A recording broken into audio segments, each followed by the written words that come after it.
Um, Usually I would start with some sort of joke on any podcast that I am the host for, but today is not the day for jokes. It's a Reditorial Special Edition with Cozzy and Brian because, well, the worst news possible, without anybody particularly getting injured or hurt badly or dying even, for Liverpool Football Club. Klopp has decided to step down at the end of the season. When I wake up in the mornings at 5 a.m. in the ungodly hour, before I do the godly things, apparently, I like to do Squirtle on my phone. I like to look at the BBC News thing just to wake me up, and then the BBC Football last before I get up to get ready. And it was the one morning I actually went straight to the BBC Football thing, and that was the first bit of news I saw. And didn't want to do any work whatsoever today. Devastating news, I think. We don't know what impact it would have. We can romantically talk about the players galvanizing each other, etc., etc., but they have to be feeling like we feel as well. We have Cozzy and Brian with us. Cozzy, we'll start with you as the resident Scouser on American Scouser. It really is a gut punch, isn't it? It's the worst I've probably felt as a Liverpool fan in terms of shock more than anything. I wasn't alive when Kenny left in '91, which is meant to be supposedly the same kind of thing, and I wasn't alive in '74 when Shankly left. This is our moment, really. He is what he has done for Liverpool can't be understated. Not in of course, in the players he signed and the teams he built and the memories, but the type of person he is, man.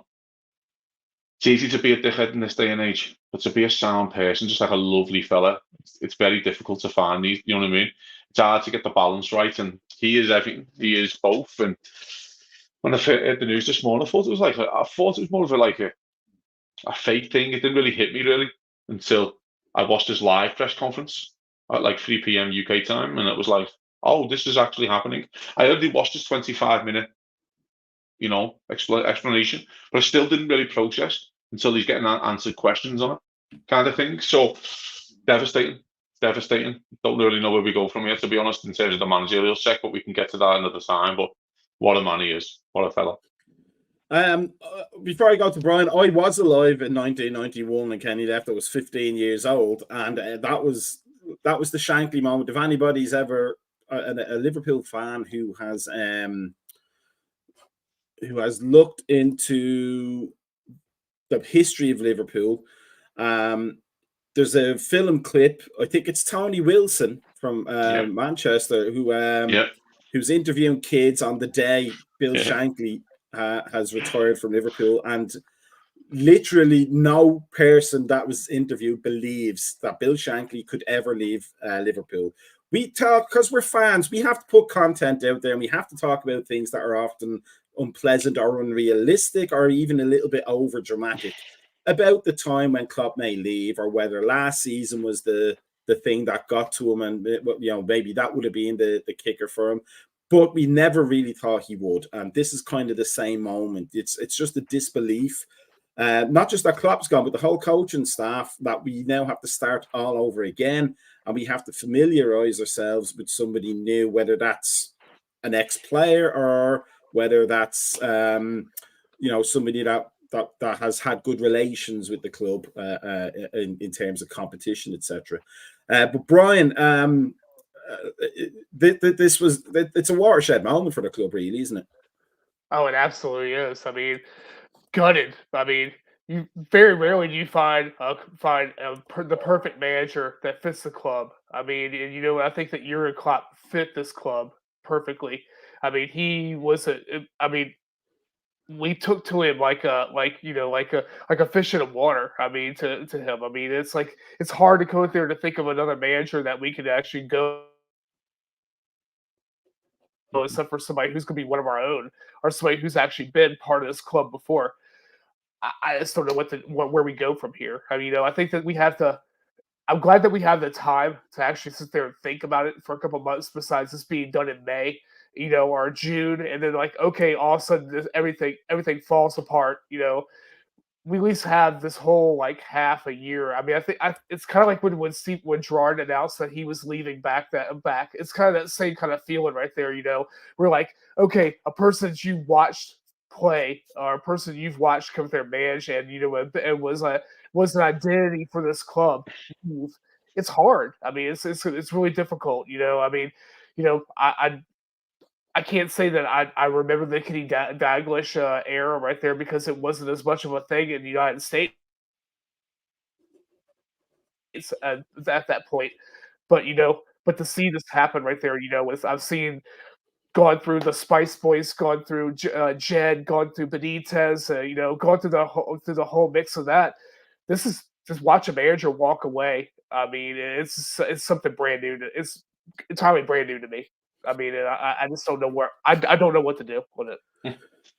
And for me, just in terms of comparisons, when Shankly left in '74, he just his last game was destroying Newcastle 4-0. That fantastic game with that fantastic goal, with Kevin Keegan, and I think it was a 17 pass move, which was unheard of in those days.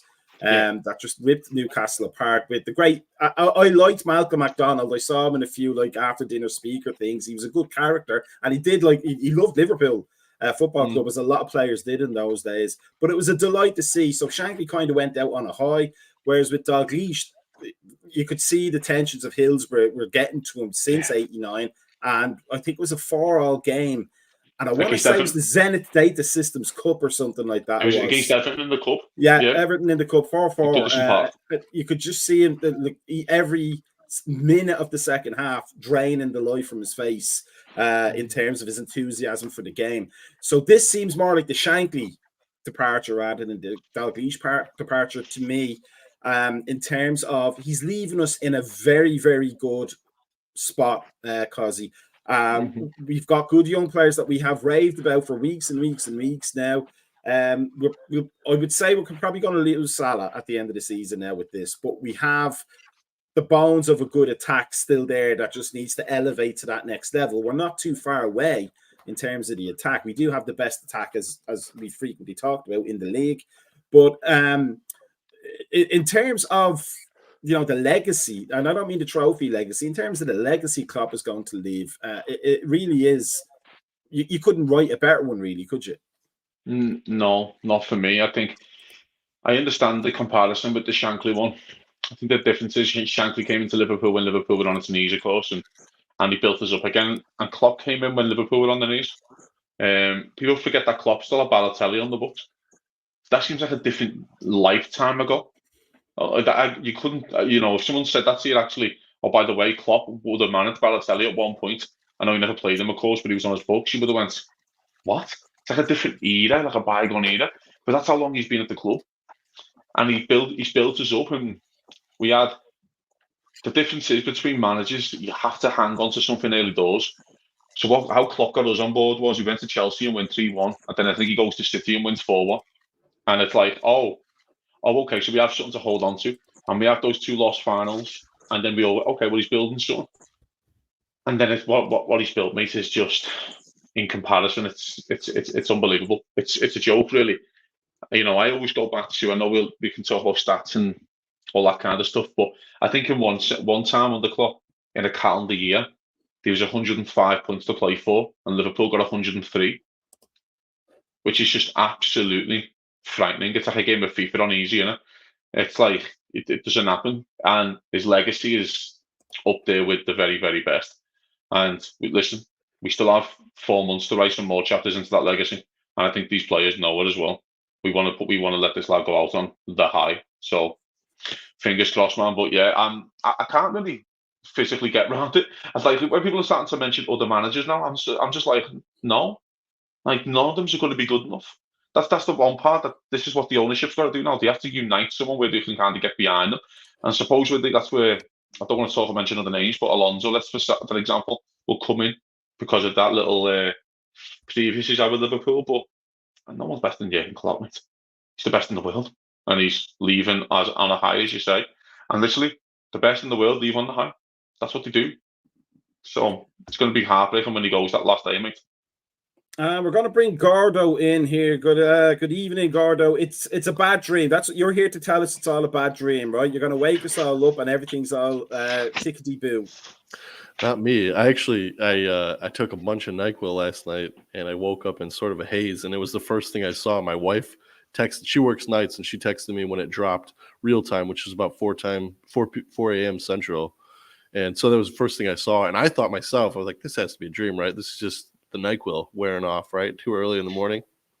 And no, I've been awake all day, and the news hasn't changed. So it's definitely, I think, like all of our little tags there. I mean, I feel all of it. I'm gutted. I'm absolutely stunned. I think somebody had said it. I forget. I think it might have been Steve Nicol today on the ESPN. I absolutely hate that program, ESPN, for the FA Cup. But I was watching the City Tottenham game today, and afterwards, it was basically just the focus was Jurgen Klopp. And he had said before that in an era that everything gets leaked, right? Like there's so much that, we know beforehand because somebody on the inn spills the beans or sells it to somebody. We didn't. This is huge news. And for some reason it was, I don't know how it happened or, who he had to pay off to keep it under wraps for so long, but man, not even a hint that this could have happened. He just signs the extension for 2 more years, and it's a shock. But one thing I said this morning, I was watching the morning show, the Friday AM, and I'd said we kind of all knew that he came with a time. Right, he was a ticking clock. He wasn't going to stay here forever. His previous 2 roles he left in 7 years, and so this is kind of bonus time for us, and it has been. But I didn't expect it to end. I really didn't. So Z says he can't understand the time, and if it was known since November, why now? But I have a feeling that somebody was threatening to leak it in the journal, and they tried to get ahead of it. Maybe. I don't think it's that. I think genuinely it is. It's Liverpool talking to players for next season. And they're like, can we speak to the manager? Quick one on that one. Don't think he's going to be the manager next season, pal. And so for Liverpool to do that, but also it helps Liverpool control their narrative. They've known since October, so the people who've meant to know since October, and then Liverpool control the narrative in case it does get leaked. But I think it's a lot of planning. As the manager said, they're trying to plan for next season. I'm like, I want to be here next season. I think that, they're discussing players now. Let's get it right. That's what they should be doing. Ready for next year. So, and if you want to sit down, you want to sign for Liverpool, you want to know who the fucking manager is, don't you? So I think it's a lot to do with that. But also, mate, the last thing I think on the timing, because I think it's interesting.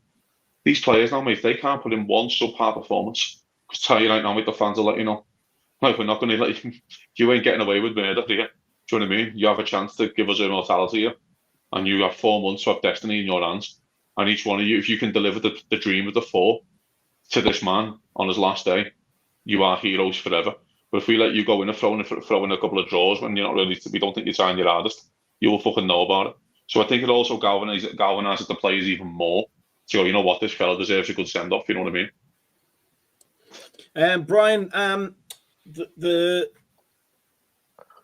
in terms of the players, because he makes a good point, you can't have a subpar performance.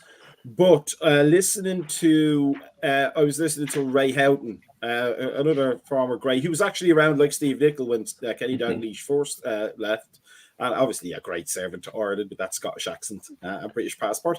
But he made the point that players will be grief-stricken almost, especially players that are as close to the manager as our players are to Klopp.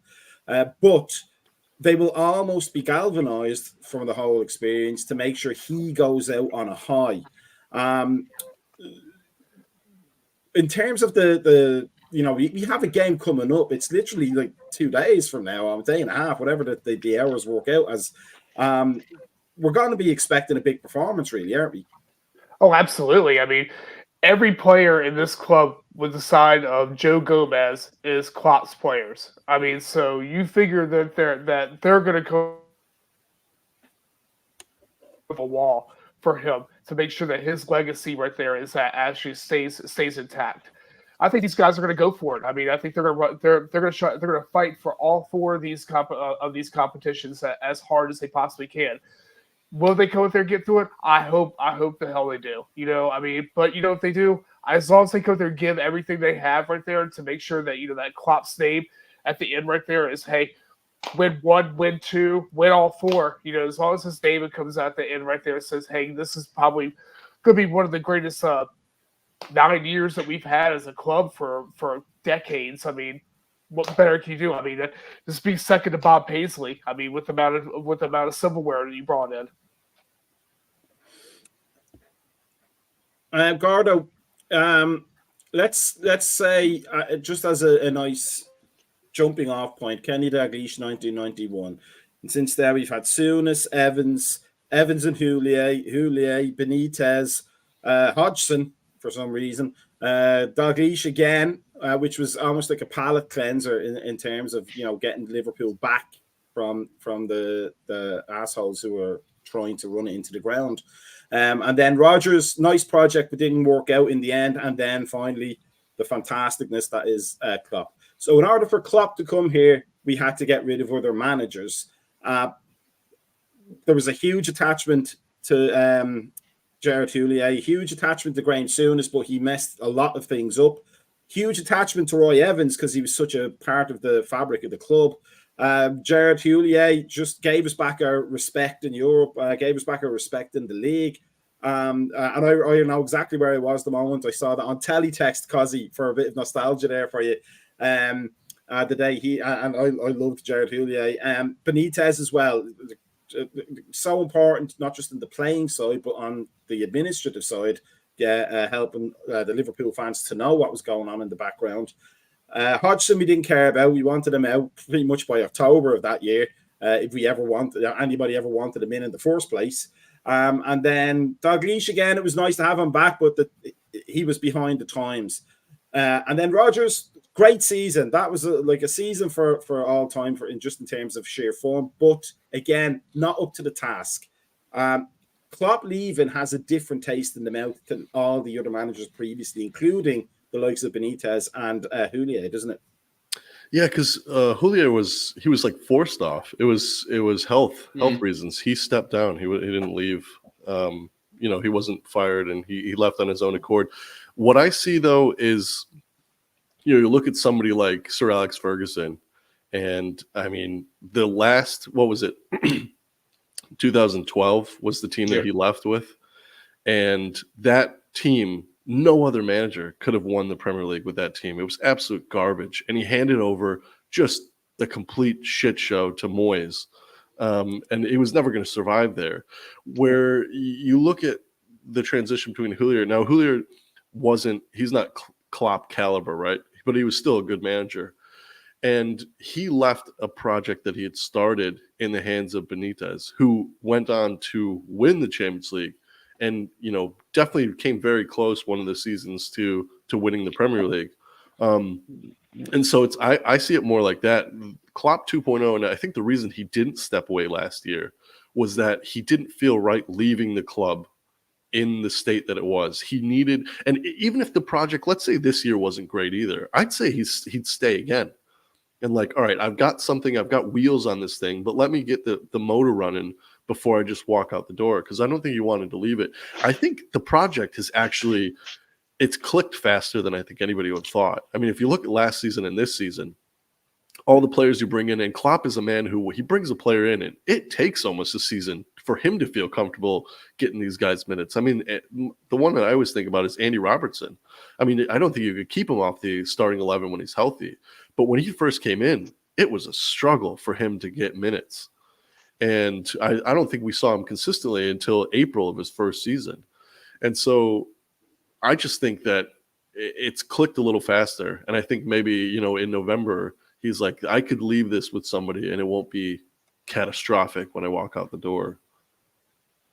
Cozzy, as a Scouser, we talked, I think, just before we had on air about there's something different. We're a different club. Like Liverpool is just a different club, and it's a different culture. And that, not to be the old fogey of the four of us, but it's a different culture because of all of the philosophy and work that Bill Shankly put into creating the club.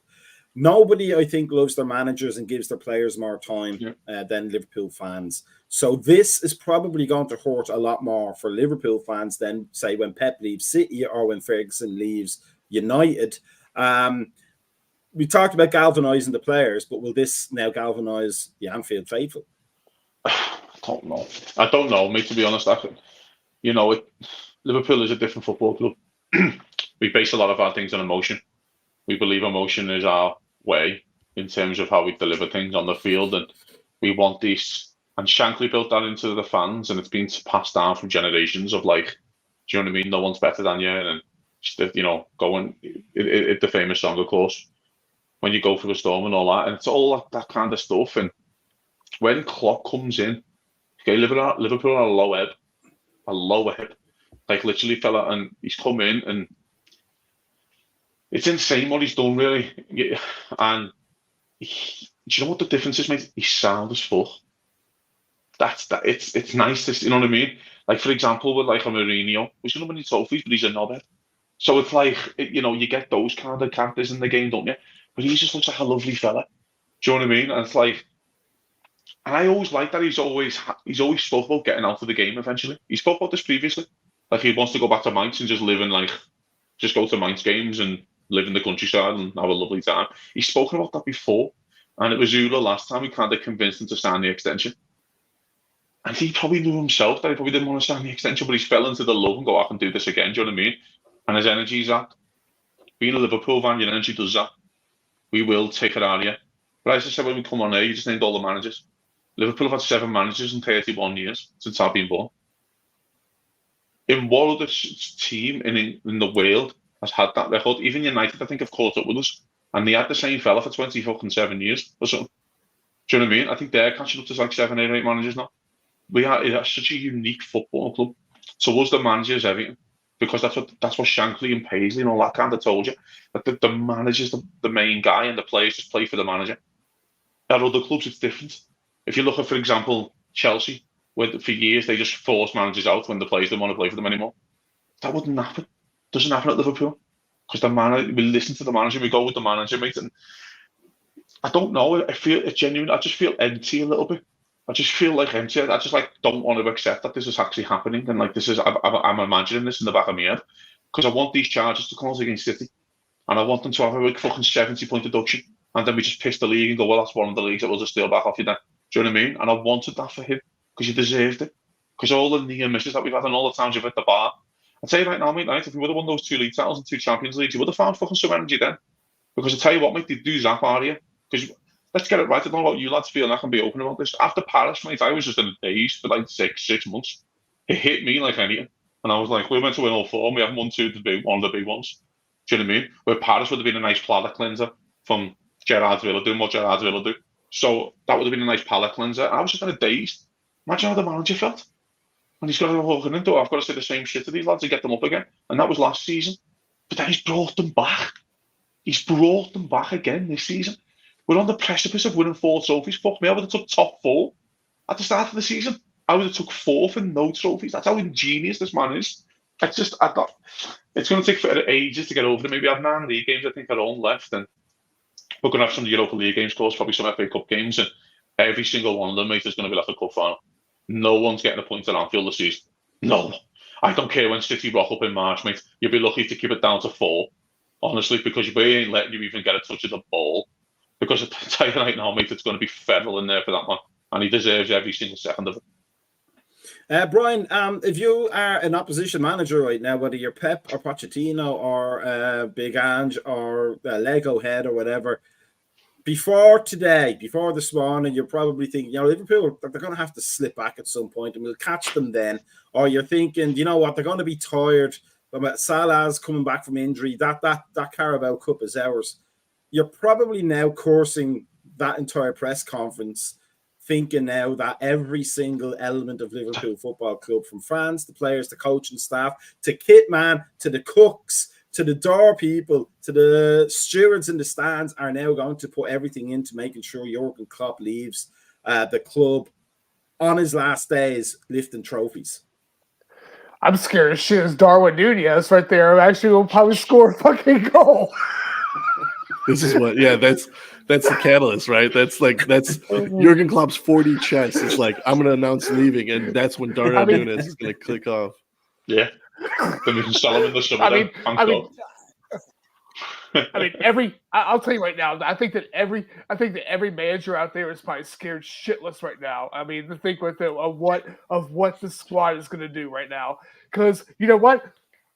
What do they got? What do they have to prove right now? Everything's just like all fucking blood and guts now. I mean, so just go out there, play to your heart. I mean, play to your heart right there. See Klopp off the right way, and that's it. I mean, just do it. Just do it. Do you know what I'm a big fan of, boys, right? I'm a big fan of Ten Hag checking the fixtures going, I'm fucking made up. We fucking played them in Anfield this season. Jesus Christ, it'll be 10-0. Never mind 7. Fucking hell. Gordo, as an American, a literal American Scouser, is there a comparison in American sports for, number one, this kind of... I mean, Bill Belichick is the only coach I can think of with the longevity of Jurgen Klopp and the success of Jurgen Klopp, and he recently stepped down, and it didn't seem to be much fanfare, I thought. I'm not too big into American sports, so we couldn't tell, but it was more on, he's left his legacy, and it was time, and fair play to him, etc., etc. Whereas it's almost like the death of, as we talked before, like the death of a royal in Britain and probably Ireland as well. And as Ray Hound said, the Europa League is in Dublin. If the final is in Dublin, if we get to Dublin, that's going to be Anfield West. If Wembley is Anfield South, the Aviva is going to be Anfield West. But is there a comparison in American sports for that kind of connection with the fans from a coach and that kind of devastation that's being felt right now, even though the actual event is months off? So I think with like Belichick, there's two things. One, he's not the same person as Klopp, right? Like Kazi's already said, it's wild to say, because I've tried to describe it several times over the last 15 hours to fans of the game that like aren't Liverpool fans. It's just like he's all about the game, but everything he preaches is more than the game, right? He like puts you at like a human perspective. Like, you'd run through a brick wall for him, and you know that you'd play your heart out on the field, but then you could also go to him with personal problems. So he's just like he's a lot more of a human, I think, than Bill Belichick. The other thing too is like, I think Belichick leaving would be more like Pep leaving City, right? It's like it's more of a machine than a situation with or an organization with heart. Yeah. I think like in American sports, it would be somebody that played for the team and then coached the team and then retired. So it's like you've got this legacy. Like Chicago's, and I'm super biased, but Chicago's is very much like a Liverpool in the sense that we will die on the hill for our team and lose every single game of the season, basically. And next season, all season tickets are all sold out. Everyone sits outside, freezes their ass off to watch a 2-15 team. And so I think it's the city. You have to get the right city. And also I feel like the manager has to be somebody like Klopp instead of like being basically a peg in a machine. Because with the amount of people and money that New England brought in over the years. I mean, Belichick, don't get me wrong, he's a great manager, but I think there's a lot of people that could have, had success. I'm not saying the same amount of success, but they would have found success in New England. It's the one that probably kind of relates, I would say, is Popovich when he goes from the Spurs. He's been there for, I think that's the one which you can probably, for the comparison for the American fans is like, when he eventually goes from the Spurs, it's going to be like, oh, this is really happening because it's Popovich and Spurs, and it's the same thing, isn't it? Really, they go hand in hand. And everybody in the league loves him, right? Like he's a human, and it's hard not to like the guy. So it's more than just. It's like the whole sport kind of reverberates when somebody of that magnitude leaves. And he was a multiple-time winner, wasn't he? So I mean, legend. So probably that's probably the closest I can think of, mate. Yeah. Cosy, let me ask you this. We don't want to start going into speculation of who may take over. But in terms of the fans, there's an awful lot of sentimentality about the type of person who will take over, usually an ex-player. Now, if Gerrard hadn't sullied himself going to Saudi Arabia and failed miserably at Aston Villa, he would be in the conversation right now. But is this when we eventually have to replace Klopp for next season? Is it really important that we go head over heart rather than heart over head? Yes. Like this, Liverpool shouldn't be run on sentiment. Liverpool have been run on sentiment in the past with people like Roy Evans and stuff. We brought back Dalglish and ran on sentiment. Liverpool should not be run on sentiment. I love the idea of Xabi Alonso, but I do not love Xabi Alonso, if you get what I'm saying. But I love the idea of that, how that could work. And as much as he's doing fantastic at Bayern, it really is. But we're only in January, guys. Wait till April before we make that decision on Xabi Alonso. As much as he's doing great, I don't want to imagine anyone managing Liverpool. And what we are, of course, we may as well have the conversation. But Nagelsmann always sticks out to me.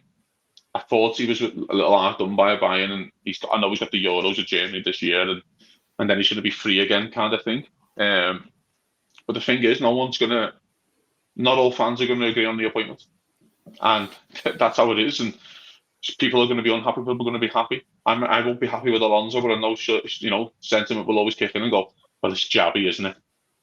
Yeah, and I get it. But who's better than Jurgen Klopp? That's the problem when you have the best manager in the world. You can't find anyone better. So what I want, mate, and I understand Gordo's point before, like, you do have to know the city, you have to know the fan base you're coming to. And that was Roy Hodgson's biggest problem. He didn't realise the fan base and didn't realise that we don't play like that. When you're just trying to play down levels and go, oh, this team could get relegated. And you're like, Liverpool don't get relegated, mate. This is not. And trust me, that was at the time when I was going to games and stuff at home. And it was dire. So you have to come in and you have to pick us up off the ground. It was like when Mourinho walked in and he said, I'm the special one. And he went out and proved he was the special one. You have to get us on board now. Let's get it right. Liverpool win all 4 trophies this season. When that fucking final whistle blows off for the Europa League final, we win it. We're going to have a great week. And then it's all going to go, oh yeah, there's no Jurgen Klopp next season. And we're all coming back down. And then we're going to start planning this again. So I don't know who we pick. I don't know. I do not want De Zerbi near me football club. I'm quite clear, I think, about that in our Discord channel. So guys, if you want to join the Discord channel, please do. I just want to point out that Roy Hodgson is married to an Everton supporter, by the way. So his outlook is always going to be naturally negative. And I actually think he's about 110. Yeah. And I just think he's lying to us all. But yeah, I don't want De Zerbi. You know, Graham Potter was meant to be the best thing since sliced bread, and now no one wants to touch Graham Potter anymore. It's weird, isn't it?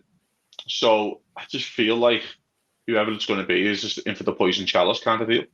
And they can't be replaced. But the one thing we need to give this new manager is time. It has to be given time, because it's not going to come in and it's going to be all sunshine and rainbows. For those who are probably up until the start of the season, till about January, it's going to be tough, really tough, and we have to get used to it. Brian, the sentiment from the fans will always be to get something that's comfortable. Like you want a comfortable, a nice warm blanket to take. Here's what I want to say. In the course of my job, I get to interview a lot of people for television and radio. One of the people I talked to recently for an interview was a doctor who wrote a book on grief, and she had fascinating ideas about what grief is. And what she said was, we think of grief in terms of those famous stages. Yeah. But the stages don't exist, because you will find grief, like the stages will mix up and you'll repeat stages, etc. So send Brian, me that book, please, Matt. I'll send you a copy of it. But Brian, in terms of like for the fans, are we going to be thinking, almost like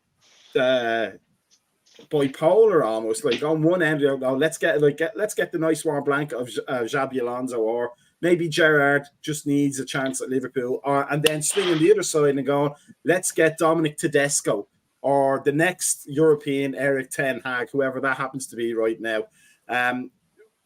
Do we? You're not making me feel any better here, Matt. I know. I'm sorry. I'm so sorry. You're making us feel fucking here's weird. Here's the question. I will go for Brian, so you can get me in here. Is it just important that we let the people at the top do the job and not try and influence them with emotion?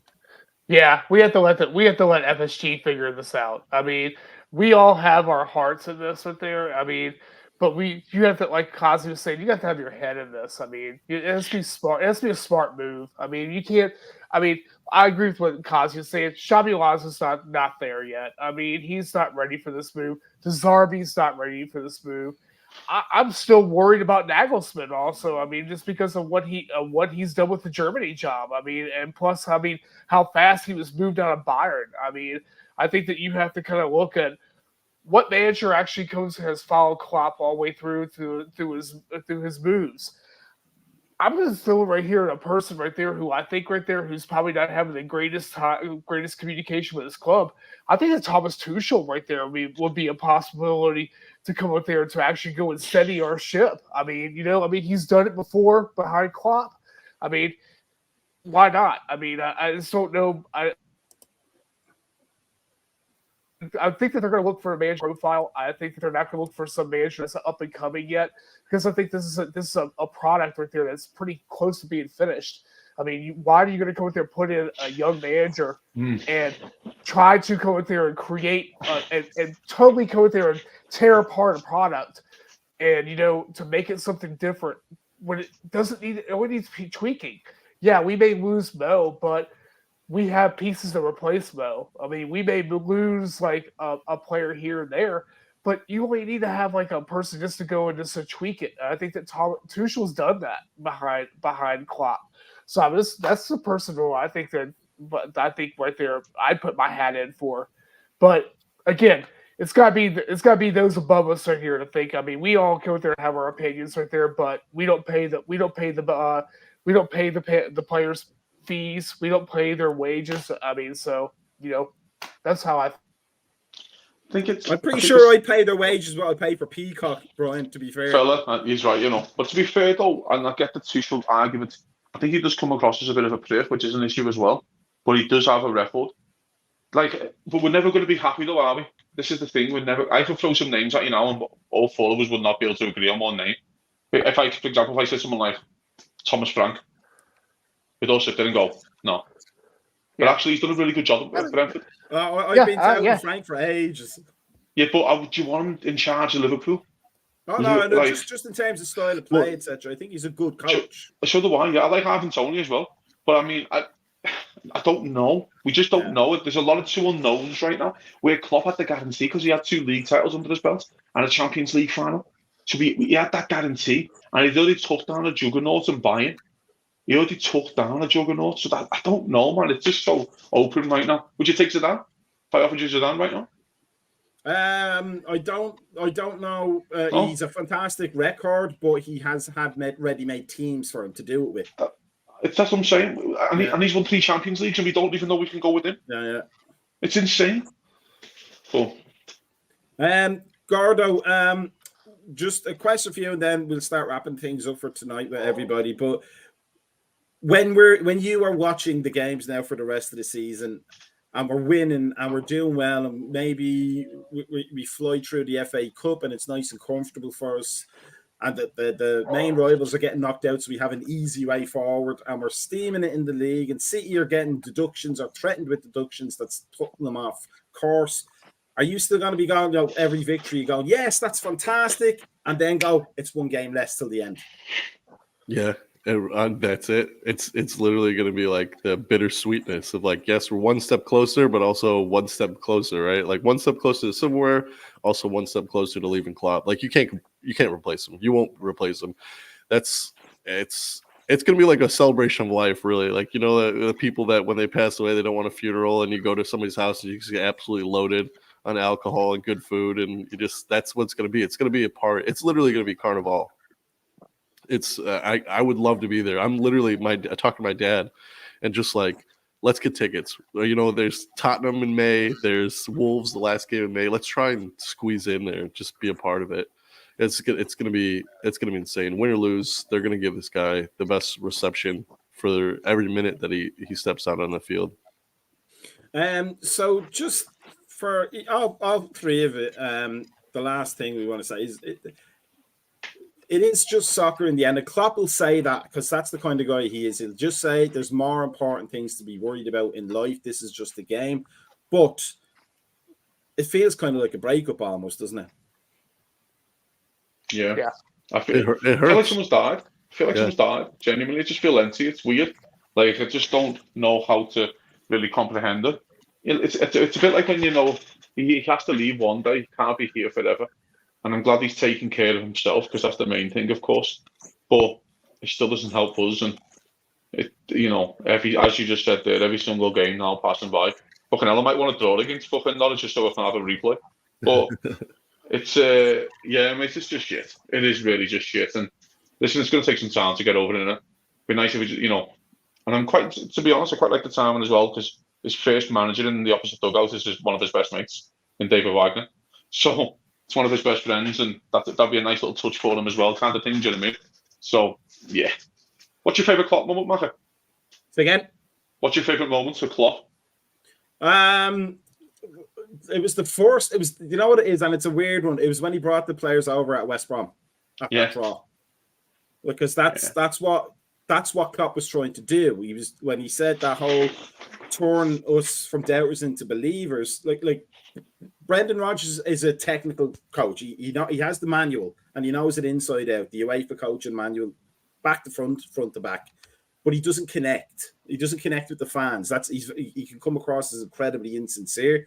Whereas Klopp, it was all like, it's just me and you. That's what it is. The players are part of it, but it's me and you. And then that's what he showed us. He said, like, win, lose, or draw, we're coming to you. You're the 12th player on the field, and we want to get that back. And that was the moment I knew he was going to do something really, really big with us.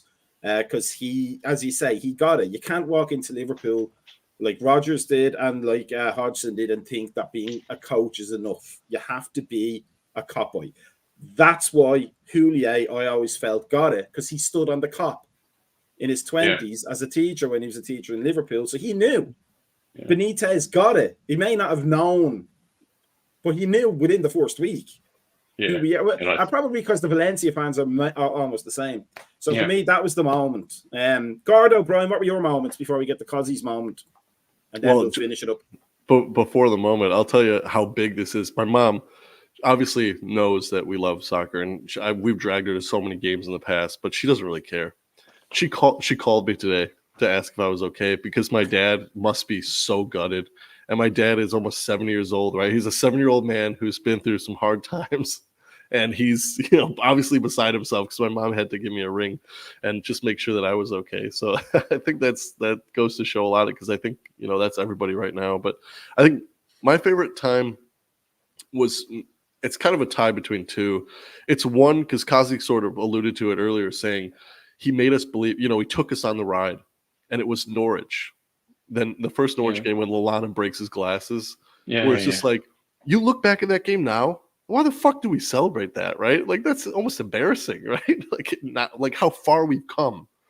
But that was the moment that everyone's like, yes, like this guy's all of us. And the other one that embodies that is when he runs on the field and hugs Allison when Salah scores at Man United. And just like, he was and I think that's why we all connected with him, because it's like, wait, is he managing or is he like enjoying this like we all are? Like, he was just almost as if he was along for the ride as well. Brian, what about you? What's your favorite Klopp moment? Like Gordo right there, I'd say it's the same right there. The Norwich match right there, the smashed glasses. I mean, you already knew that. I mean, like you said right there, why were you celebrating that right there? But it was such a great moment to watch. And I think my second moment right there would be when we won the Champions League and having him sitting there drinking beer, going going across right on top there, and just how happy that squad was to go there to win the Champions League. I feel sad that we never were able to go through and celebrate the winning the league, because of what COVID was and stuff like that. That we were robbed of that one moment right there where we should have all been able to celebrate, that moment that we've all been waiting for. But those are my two moments right there. Just watching Klopp and the guys celebrating that in 2019 right there, winning the Champions League. It was a fantastic moment. Before I ask Cozzy his one, I'm going to add one more when he pulled his hamstring celebrating. That's the kind of manager you want.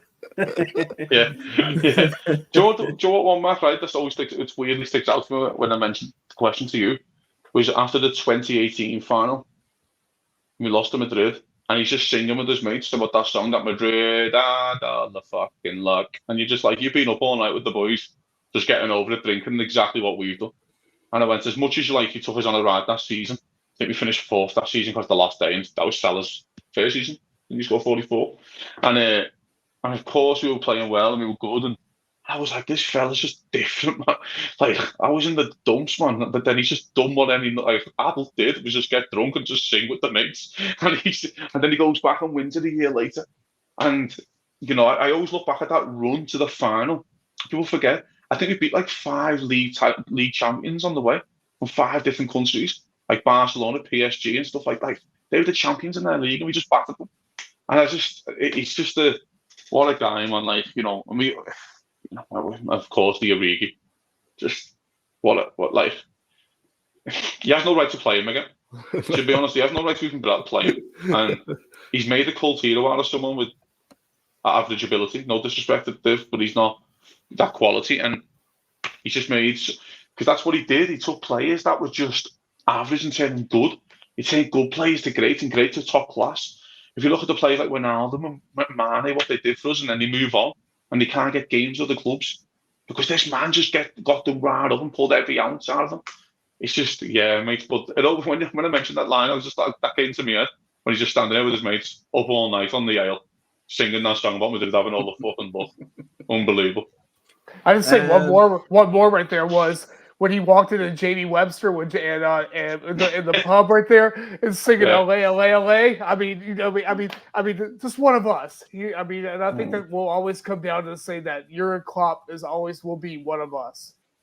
I think that's probably the best note to end on is, you know, let's enjoy the time we have him for the time we have, and we will get yeah, I think we all have our fingers crossed that we send them off as title winners. But as Cozzy has been saying week in, week out, let's just go win the lot. There's no better way to thank him for everything he's given us. So before we all turn into blubber and Rex for the evening, we thank everybody who came to watch and contribute to this special Reditorial. Thank Cozzy and Gordo and Brian for giving up their Friday evenings. We will have pre and post match on Sunday for the FA Cup game, and it'll be a special one, I think. We're counting it down, but let's hope we're counting it up in terms of the trophies.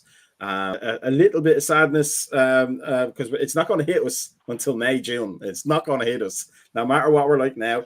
But to get a nice emphatic win in the FA Cup. So just thank you for everybody who's been with us, and thank you to Cozzy, to Gordo, to Brian.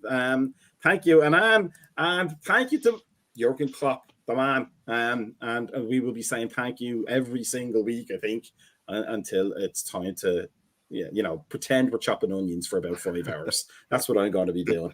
5 hours? More like 2.5 years, 3 years? Yeah, well, 2.5 years, yeah. Yeah, until De Zerbi gets announced. Fuck. Yeah. But let's just say we'll have a suitably tasteful exit music tonight. We won't be going with the 70s porn. Peace out. We will see everybody on Saturday. Like, subscribe, and join our Discord channel, and make sure you're part of the American Scouser TV crew, which wouldn't be here if it wasn't for the brilliance of Mr. Jurgen Klopp. So, peace out.